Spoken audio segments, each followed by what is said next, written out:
Hello, my name is John D. Collins, and what you're about to see is a little video about my life and work in the theatre, films and television.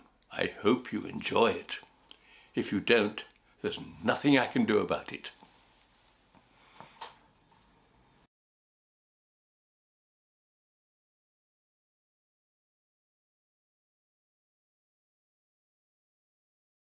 So John, thank you for seeing me at your home today. Not at all. We're going to start with the 25 quickfire questions under the series of Whatever Happened To. Yep. So let's start with question number 1. Right. What is your full name given at birth? My birth name was John Christopher Dixon, D-I-X-O-N. When is your birthday and the year of your birth? Born in 1942 on December the 2nd. As a child, where were you born and raised? This is a long, complicated story. I was born in London at the Middlesex Hospital. My mother was left on her own almost immediately. My father disappeared, and there was a reconciliation 2 years later, and my brother was conceived, and then he finally left for good. So my brother was fostered out, Peter Collins was fostered out, and I started life in a little home called Little Folks. I don't remember very much about it, but apparently it was pretty horrendous. And it wasn't until my mother remarried, and I was then 6 years old, that I actually started to have a home life at all. So I couldn't read till the age of 12. I'd never seen a book or anything like that. I'd never had any education at all prior to going to boarding school at the age of 6. So I went from one institution to another, almost all my entire childhood life, which is why I developed a great insecurity. I hope that answers your question. If any, how many brothers or sisters did you have growing up? Maybe with your extended family. What was the total well, I had, number of as I children? say, I had that one brother who was 2 years younger than me, who was fostered out, and then we were reconciled at the age of 6. And then my mother and stepfather produced a boy and a girl, Roger Collins and Melinda Collins. Melinda is now an attorney at law, earning an absolute bucket loads of money in America, and that's about it. So I have 4 sort of semi-siblings. They were half brother and half sister. What is your earliest memory of going to the cinema or the theatre? Oh, God. I have no idea. We didn't go. We obviously went to a lot of films and things. I suppose really the theatre, it would have been probably 18 or 19 when I went to see Olivier in Othello, Maggie Smith, Edith Evans, John Gielgud, all the greats. But I was then about 18. There wasn't much theatre in my family. Growing up, did you have a favourite actor or actress whose work you really admired? As I say, I didn't really see much theatre, and you didn't get much on television. You didn't have a television at school. So it wasn't until my real heroes were Gielgud and Olivier. I used to be able to do an impression of John Gielgud, but I'm not sure I could do it now. And Olivier, oh yes, I do remember the film Richard III, with all of them in it, Ralph Richardson, Laurence Olivier, John Gielgud. And yes, my friend at my secondary school, boarding school, had a copy of the record of Richard III, which I played over and over and over again. and Olivier was wonderful in it. Yeah. Magic. So that, yes, in answer to your previous question, Richard III is probably the one that had the most impression on me. Well, this may lead into the next question there, John, because the next question is, was there an actual event or trigger that first prompted you to seriously consider acting as a profession, and how old were you at that time? Well, I wanted to act from the age of about 7. I remember discovering a play, a book of short plays for children in the one of the lockers in my prep school, and I decided to put it on. I, of course, played the leading role, and I only remember one line in it, and the line was, I said to one of the courtiers, I was the king, of course, "I feel like a pork pie." And his retort was, "Well, you don't look like one." And it didn't get a laugh then, and it still doesn't get a laugh now. But that was my earliest recollection of wanting to be an actor. But I wanted to be an actor almost all my youth, as it were, because I wasn't very good at anything else. I wasn't good at sport. I didn't read, as I say, until very late, so I was academically backward. So that's what I wanted to do. Did you ever attend a stage school or audition, study or formally train to be an actor anywhere? I went to RADA, the Royal Academy of Dramatic Art, or as my friend Dan Leno, who is also related to the great Dan Leno, who I drink with daily, he says, "You went to RAFA, R-A-F-A, the Royal Academy of Failed Actors." So, yes, I went to RADA or RAFA, I'm not sure which, but... Either before you began your acting career, or maybe when you were between roles at any point in your career, what other non-acting jobs have you done? Well, when I left school, I didn't get into university, because as I said, I was not very academic. I went to work, my father got me a job in the haberdashery department of Marshalls and Snellgrove. I absolutely hated it.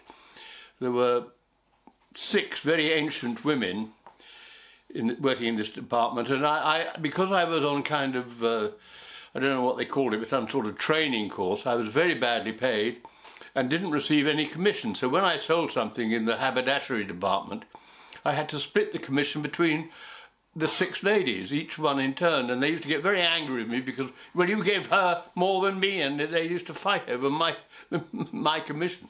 So I had a miserable time, and that was about 9 months. But during that time I auditioned for RADA, and I couldn't afford the fees for RADA, neither could my mother, but I managed to get a scholarship, thank God. It was 2 scholarships, in fact, one for the fees and one for a kind of bursary. So I was very lucky. That was it. But so I've only had one job. I've done other jobs since I've been an actor. I've been a minicab driver. I've worked in bars, as I'm sure many actors have. But the only proper job I've had is a salesman in the haberdashery department of Marshalls and Snellgrove, which no longer exists. Whether it was during your time at RADA or maybe after you graduated, but what was your first ever paid acting performance, i.e. your professional debut, and again, how old were you? It's quite a good story here. When I came to Frinton where I am now, here in Frinton, and I came here, or my parents came here, and we lived in what's called 2nd Avenue. And at the age, in my first term at RADA, I decided I wanted to produce a play here.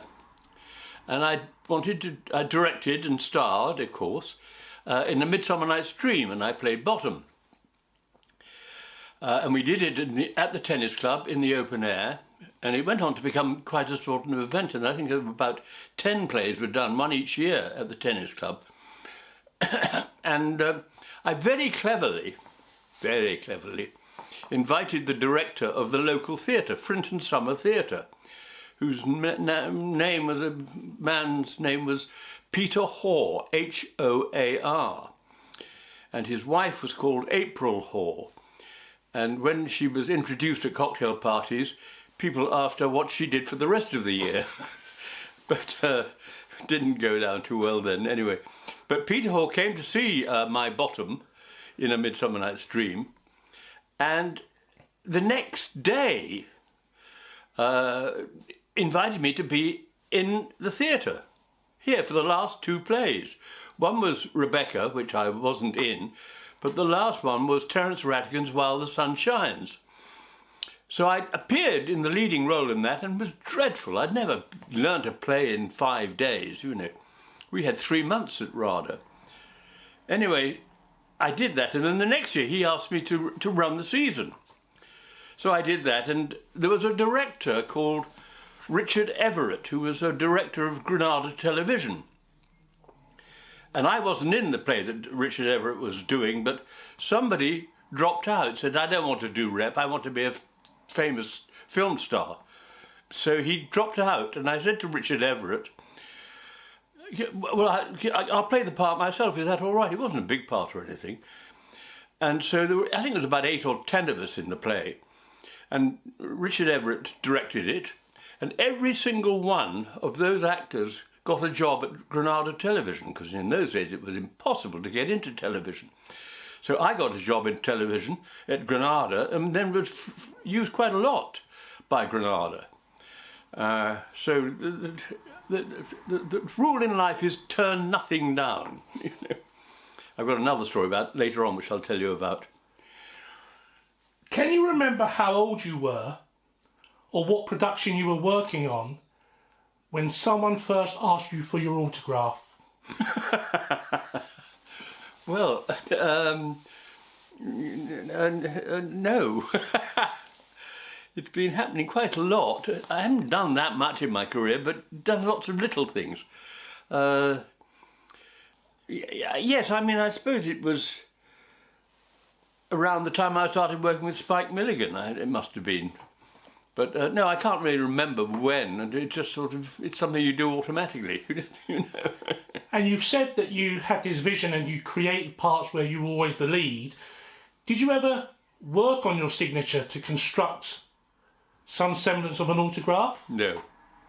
I have 2 autographs, actually. I have one which is John D, and then the Collins goes C-O, like that. But that's not the one I do when I'm signing things. I go C-O-L-L-I-N-S. So if I'm sort of signing checks and things, it's Zhum. So I know whether it's a copy of mine or... But I haven't really worked on it, no.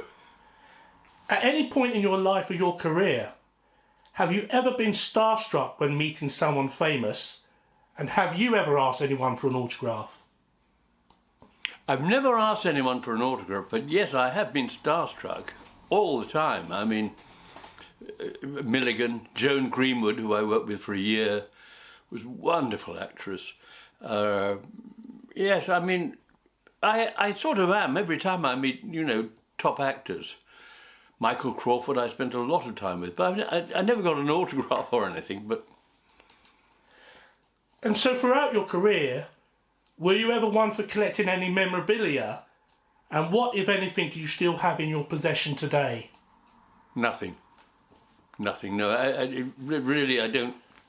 I wish I had done. I mean, if I kept all the Allo Allo scripts I was in, they'd probably be worth a fortune now.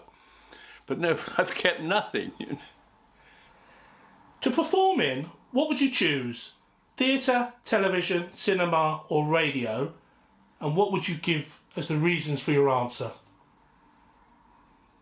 I think I like film very, very much. I love them all. Radio, theatre. Most actors say theatre because they've got more control over what they're doing. But I'm fascinated by the whole way a film is put together, by the lighting and the sound work and the props and the scenery and the construction and the painters. I mean, I just love seeing all those number of people come together to create what you see on film. So I think really my favourite is filming. Which of your parts, performances or characters would you say people remember you for the most? Well, I suppose it has to be Allo Allo. I mean, because it's still running, you know. All the other ones you don't see. I loved You Rang My Lord, which is, but they'll never show that because it's an hour long and not half an hour. But Allo Allo, they're still showing. Other ones, I mean, they still show, but yes.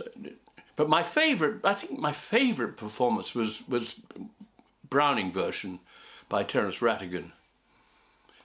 So I think that leads naturally on to the next question. Whether it be for what you did on stage or screen, taking much more of an introspective view, can you name any of your own individual performance or performances that you are personally the most proudest of? Well, as I say, I think it is the Browning version. Because it's when a play is really well written, it's very easy to do. I mean, it's not hard work. The play does all the work. A badly written play, you've got to work quite hard. But no, yes, Rattigan, I love Rattigan. He's a great writer. And went to my school. Oh, wow. I'm sure there are many as you went through your career, but is there one that irks you still to this day?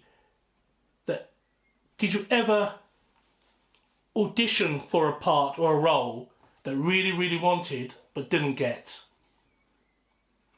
No, because I always assume that I'll never get the role when I audition for it, because usually you don't. So if you assume you're not going to get it, you're not disappointed. So in answer to your question is no. Now, it may well be because of conflicts in your schedule where you may be working on other productions, but was there ever a part or an acting role that you had to turn down but later regretted the decision? Not really, I don't think there has been one. No, I can't think of one. You get offered so few. There's plenty of windows in my life. Now, you've worked with so many across your career, John, but can you name a co-star that stands out that you particularly liked working with, and maybe a little bit more controversial, those that you had a tougher time working with, namely those you didn't like? Well, I won't answer the second half of your question, because they may still be alive.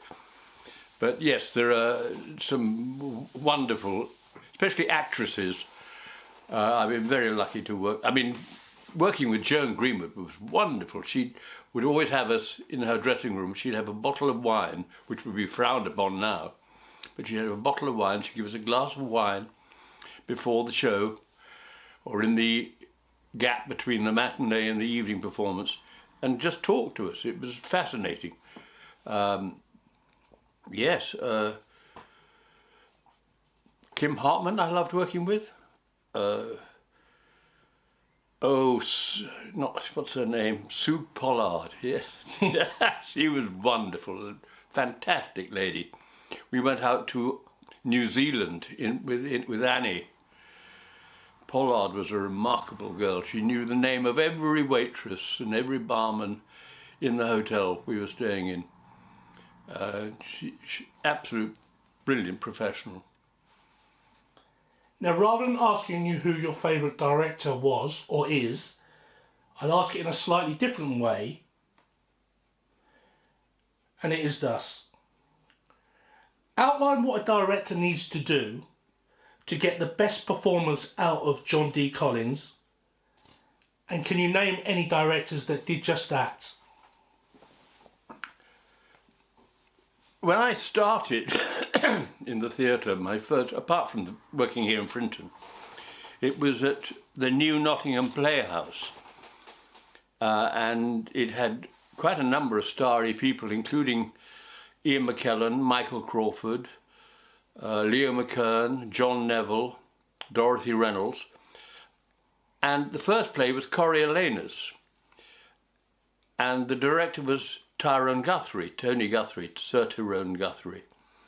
He was a remarkable director. And Crawford and I were first and second serving men. And Guthrie just let us get on with it. And we got howls of laughter, even then. Can you imagine it? Tripping up, getting porridge in the face and everything. So, yes, Guthrie was a remarkable theatre director. Tyrone Guthrie. Great. A bit of a left field one for you now, John. You are hosting an intimate dinner party and you're able to invite 3 guests to come along, dead or alive, in the profession, outside of the profession. It's your party. Other than your wife, of course. Who would you choose to invite and why? Well, it's a very difficult question. I mean, I would like Rattigan, Gielgud, and the lady, Maggie Smith. Fantastic. If you could relive one moment from your career once again, maybe it was a production where you were the happiest or that you found most rewarding, what would you choose? Well, I can't remember the play, but it was at Chichester. And it was written by Alex Shearer, directed by Michael Mills, who was head of comedy at the BBC, and had directed me in Some Others Do Have 'Em. And it was this play, it was only a two-hander, I think. And I went into the rehearsal room one morning and I said, I want everybody to know that I'm having a really, really good time. I want you to know that because when you're having a good time, it sort of goes by without you remembering it. So I said, I'm making this statement now so you can know that I'm having a really, really good time doing this part and doing this play. So I don't even remember what the play was now, but that was it. And looking back over your career, do you have any regrets? If you had your time again, would you have done anything differently or made any different choices? Well, as I say, I didn't make any choices. They were made for me. I'm not one of those actors who gets a chance to make choices. No, I just do whatever comes along. I will tell a story about that because I was going to mention earlier that never turn anything down. I was doing Allo Allo for Jeremy Lloyd and David Croft. And Croft came into the rehearsal one morning and said, we're writing, Jimmy Perry and I are writing a new series called You Rang My Lord. It's got a part in it which is of a silly young ass who doesn't do anything but has a braying laugh. And I have to tell you, John, he said, everybody's turning it down. I can't get anybody to play it. Will you do it? So I said, David, for you, I'll do anything. He said, I don't know how we're going to handle the money, because by that stage I was on quite a lot for Allo Allo. I said, well, no, it'll take me back to basic minimum, low. There's no lines, just going wha, wha, wha. So I went along in this sort of, put the dinner jacket on and everything. It was sort of like an upstairs, downstairs. I went wha, wha, wha, wha, wha, like that. They were very pleased with it, and that was the pilot. I thought no more about it, but I just did it. And then after about episode 4, when this pilot went into series, they called me up and they said, oh, we've written a part for you. That part you were playing, he's got a name now. It was Jerry. And I was in it quite a few episodes. So this part with no name or no lines developed, and I eventually married one of the daughters of the house. So it just shows you never turn anything down, you know. Tell us something about you or your career that most people would not already know. Whether you have any passions or hobbies outside of acting. That's a very dangerous question. I No, my real passion is music. Classical music, not the other sort. I'm not even that mad about jazz, although some jazz is wonderful. But classical music is my real passion. And I would love to have been a pianist. But of course, as I say, with my upbringing and my background, there was no chance. However, all my family are musicians now. And I'm very glad of that. But no, I don't have any regrets. It's been a long life it's been, and no regrets. So my last question for you, John. Finish the sentence. What happened to the actor John D. Collins? What happened to the actor John D. Collins? Where is he now? He's in a chair in Frinton-on-Sea, talking to you. And how do you occupy yourself? Because I know that you're saying you've now retired from the business.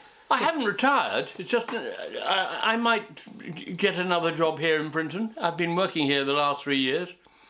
I direct, and I occasionally act. And if somebody asks me to, I will act again. I have a bit of trouble remembering the lines, but then old people my age do.